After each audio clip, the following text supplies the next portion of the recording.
nanin paruyo. Nagkuna nagpart na nagduduko. Tapos so inulit diri pa man gayong. Pero baka makasabay nanin. Pwede na matubig sa di part na ino. Diri talaga ko sa pagkapatubig ni Alan. Hindi magbuburulis gid siniyan ang uno yan. Tubig o ini kada kul tubig pa. Marami pa sa tubig sini na naan pa ni Alan tubig o siguro natubigan ini tanag uran. Kaya siguradong di na kita migpatubig.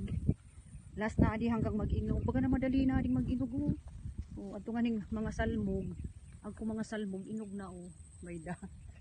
So mga salmog ang mga variety na kasalmog inog na ang kupart na inog na so mga nakahalong paroy inog na magayon na malisig pa ilamunan magayon na madali na kitang magpaani